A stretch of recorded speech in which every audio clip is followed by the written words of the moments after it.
Surprisingly, over 90% of viewers haven't subscribed yet. If you're enjoying the content, hit that subscribe button. It motivates us to keep creating and helps us never miss an upload, I didn't go to the party to make history. I went because my wife asked me to show up with a smile and shake hands. It was her office's annual milestone bash, the kind where everyone pretends spreadsheets are thrilling and the catering budget means tiny cheesecakes on spoons. I arrived straight from a late service call, tie crooked, hands nicked from a stubborn piece of machinery I'd fixed in a hurry. She met me at the door with a peck on the cheek that felt like a receipt, not a kiss, and then drifted into a cluster of colleagues in glittering dresses and crisp jackets. For an hour, I orbited her life like a moon, close, faithful, and unseen. I chatted with a receptionist about her new puppy. I nodded while a junior analyst explained agile like he'd coined it last night. Every time I sought my wife's gaze, she was already looking away.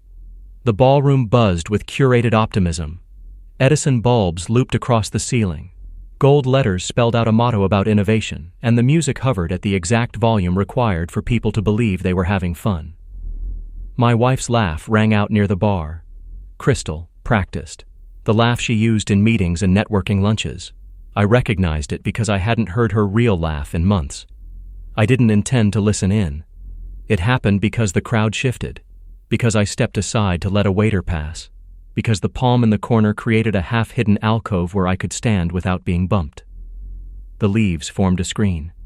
Her voice, unmistakably hers, came through it. "He's harmless," she said, softer than her usual inside voice, the sound almost fond. Almost. "Honestly, I can dump him any time. He's useless to me." The words slipped through my ribs like cold wire. I stayed still because moving would prove I existed. On the other side of the palm, someone inhaled sharply with sympathetic mischief. Another voice, Ava's, I thought, the operations lead, asked, "Then why keep him around?" "Oh, he's convenient," my wife answered. "Knows how to fix everything in the house, never asks questions, and he makes me look grounded. Investors adore a domestic image." An easy sip followed. I could hear the tiny clink of ice. Meanwhile, Kai actually talks to me like I'm interesting, not like a broken tool. A silence broadened, the kind lined with new gossip. The palm fronds tickled my shoulder. The leaves smelled like hotel polish. I felt the room tilt, not a dramatic slide, more like an elevator easing downward. Useless. Dump. Convenient. Words like invoices. Ava's voice again, half-whispered. "Careful. Your boss is protective of his golden image. If this leaks..." She cut her off with a hush that sounded playful and dangerous. "Please. I'm too valuable to this place. Nobody would dare cross me." Someone giggled. Someone else changed the subject.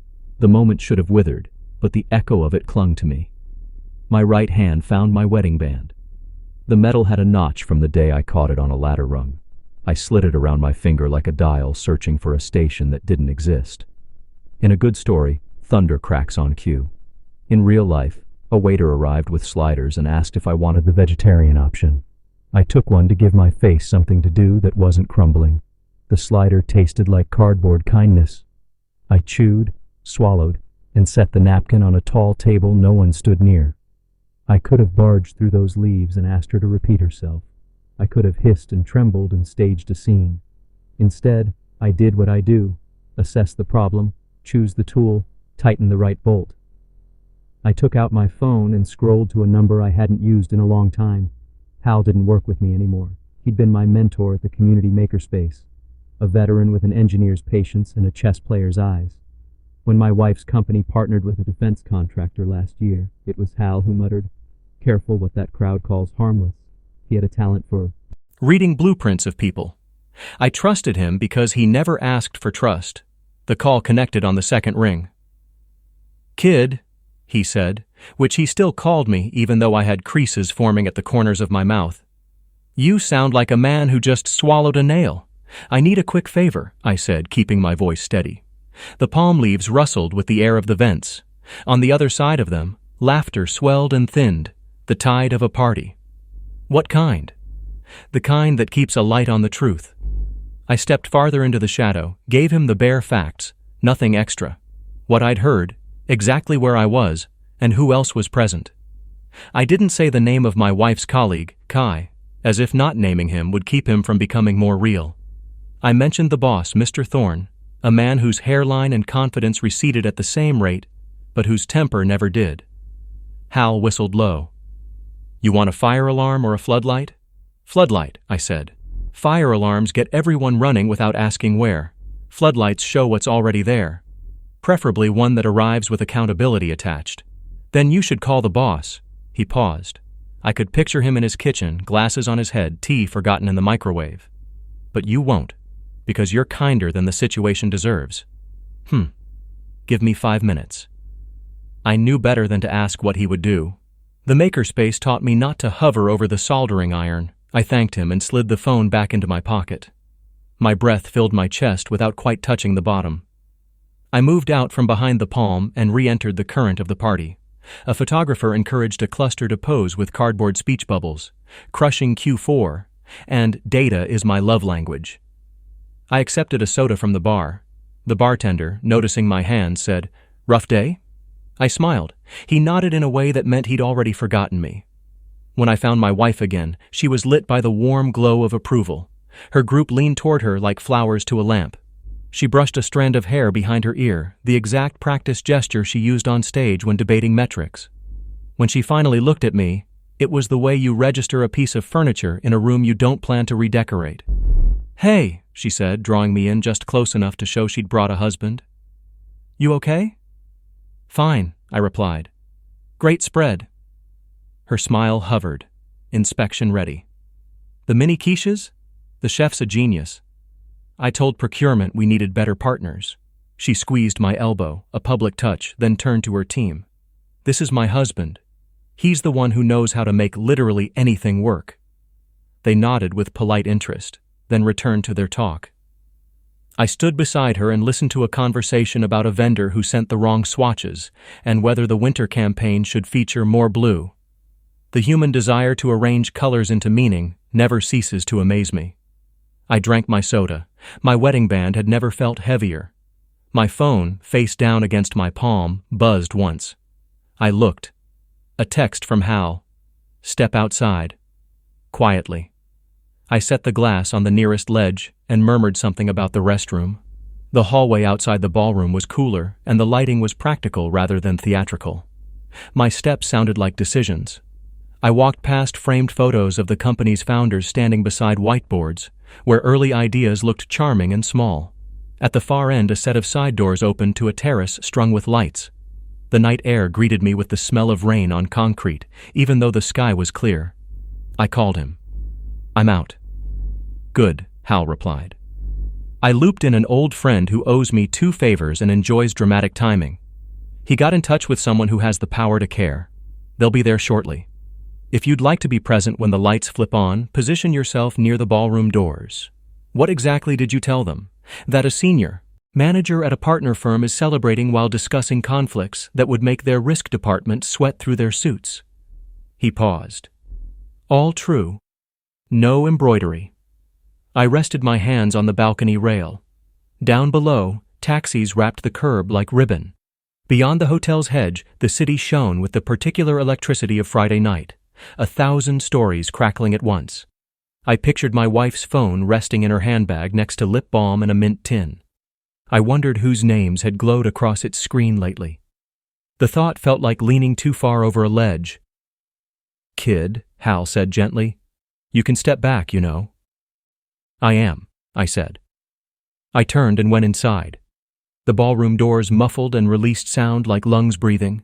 I paused 2 steps in, scanning for my wife. She'd migrated toward the stage where awards would be handed out later. The team had divided into satellites, some near the bar, some near the dessert table, some dancing ironically because whoever curated the playlist had surrendered to the power of 70s funk. I moved into the path between the doors and the center of the room, a safe place to watch. It wasn't hard to pretend I belonged there. Most people are too busy performing their own belonging to notice anyone else's. Moments accumulated like snow that doesn't melt. My heart beat slow enough to fool me. A server passed with coffee. I took one and didn't drink it. Across the room, my wife's colleague Kai leaned in to say something, and the tilt of their heads told me more than the words ever would. I wondered when I had last leaned toward her without calculation. I tried to remember the weight of our first apartment keys. I pictured the shadow pattern the blinds used to throw across our kitchen floor at 4 in the afternoon. When the doors opened behind me, the air changed. A current swept in, subtle but unmistakable, the way a room shifts when someone important arrives. I didn't need to turn to know it was Mr. Thorne. The hush around his name carried ahead of him like a security team. He didn't come alone. With him was a woman in a simple black suit whose expression had been set to neutral until further notice. They didn't break into a run, but they moved with the velocity of people who find interruptions personally offensive. The staff near the entrance straightened, startled. The photographer lowered his camera. I stepped to the side. The coffee warmed my palm.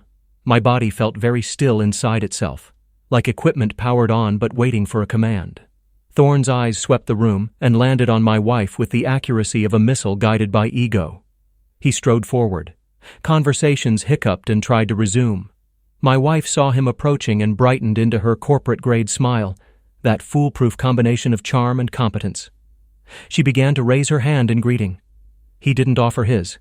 He reached out, took her by the arm, firm, not violent, but with all the ceremony of a police officer, and stopped just short of the stage. The woman in black stood nearby, folding her hands, watching my wife with the careful attention of someone cataloging everything. "What?" Thorne said, each syllable sharp enough to cut. "Did you do?" It was a clean sound that sliced the room in half. Music didn't stop because it had never been that loud. Laughter quit because it couldn't operate under those conditions. My wife's mouth opened, then closed again. She looked down at his hand on her arm. Not frightened exactly, more like a chess player briefly annoyed at a pawn failing to move as expected. "I'm hosting our team," she replied, the tone designed for cameras and quarterly podcasts. "If something's wrong, we can discuss it in private." "Not tonight," Thorne said. He gestured to the woman beside him. "This is Ms. Bell from compliance. She has a few questions." The last word was not a question. It was the kind of word you place at the end of an ultimatum. Someone near me whispered, "Whoa." Someone else reached for their phone and then thought better of it. The room tried to act normal and failed. Guests became furniture. Furniture looked uncomfortable. I took a deep breath that felt like I'd been saving it for an hour. Ms. Bell addressed my wife in a tone I had never heard used on her. "We received information suggesting possible contractual breaches, conflict of interest issues, and disclosure failures. We'd like to clear those up immediately before anyone leaves." The words weren't dramatic. They were worse, precise. My wife's composure flickered. Only for a heartbeat, but I saw it. Her gaze swept the room in a single scanning sweep, and for the first time all night it landed on me and stayed. Something passed across her eyes, surprise, confusion, then calculation. She didn't find an answer in my face. There wasn't one to give. "Of course," she said, turning back to Ms. Bell, who was already leading her toward the corridor with professional courtesy sharpened into steel. Thorne released her arm, wiped his palm on his jacket as if he'd brushed against something sticky, and followed. The path of their exit carved a canyon through the crowd. A few people, Ava among them, tried to pretend they were still discussing budgets. Their voices sounded like kites trying to take off in a room without wind. As the doors swung closed behind the three of them, the room exhaled in a single, jagged breath. Someone increased the music slightly, as if more funk could repair the rupture. The bartender polished a glass with the determination of a man who believed in redemption through sparkle. I stood very still and tried to feel my feet in my shoes. I should have felt triumphant. I should have felt vindicated. What I felt was a quiet, spreading space, a perimeter of silence where something heavy had been and no longer was. I had asked for a floodlight, the beam had arrived, and everyone could see what had always been true. Behind the neon words and the curated mood, real choices had been made, and some of them had been ugly. My phone buzzed again. One line from Hal. "You okay?" I typed back, "Standing." He replied, "Good. Standing is underrated." I pocketed the phone and, for the first time that evening, looked at the party as if I were a stranger who'd stumbled in. The centerpieces were glass cylinders with submerged orchids. The dessert spoons waited in strict ranks on mirrored trays. People clustered in new constellations, whispering their safe speculations, holding their faces in careful positions because someone might be watching. I realized I didn't have to stay. The symbolism felt too obvious. And yet walking out through the same doors where my wife had disappeared would be its own kind of theater. I stayed put, hands resting against the warm coffee cup that had never been sipped. Ava noticed me then. She broke from her knot of colleagues and approached with that buoyant step she used when sharing good news. Close up, the buoyancy jarred. Her expression contained an apology that hadn't been authorized for delivery. "Hey," she said gently. "You must be surprised." "Surprised is one word," I replied. "There are others." She hesitated, glanced around as if the potted palms had ears, and lowered her voice. "I'm sorry you had to see that. She's complicated. It was like someone offering you a napkin after your house burned down." "I've noticed," I said. "If you want to wait in the lounge, I'll be fine right here," I said, polite, not icy. The words came like tools clicking back into their slots. Ava nodded, unsure whether she'd done the right thing, then drifted away, pulled by the gravitational tug of scandal. I stood, breathing, and the longer I stood, the more I felt something inside me deciding.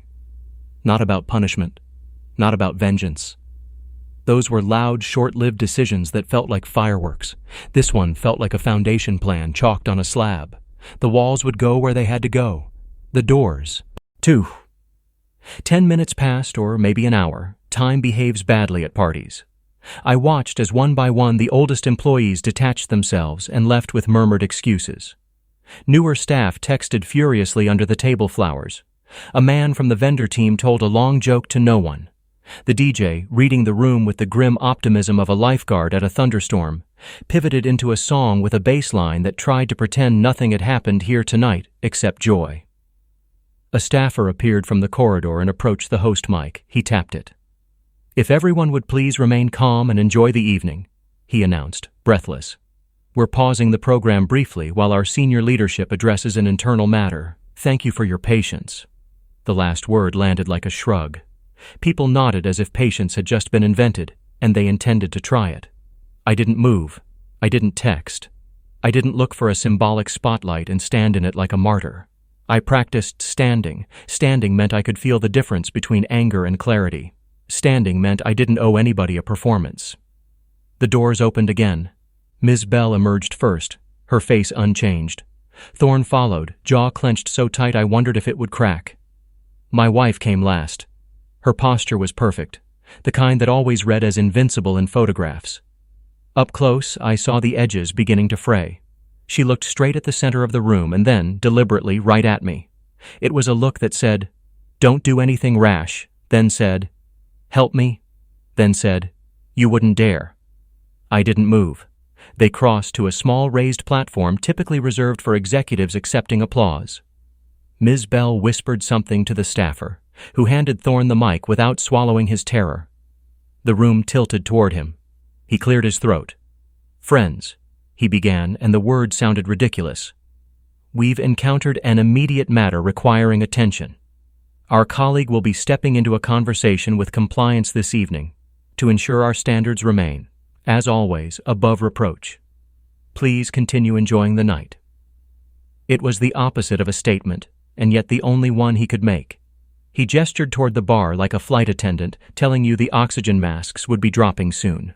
Ms. Bell guided my wife to the side again, not by the arm this time, not in front of everyone. My wife tilted her head and said something. Ms. Bell shook her head, not unkindly.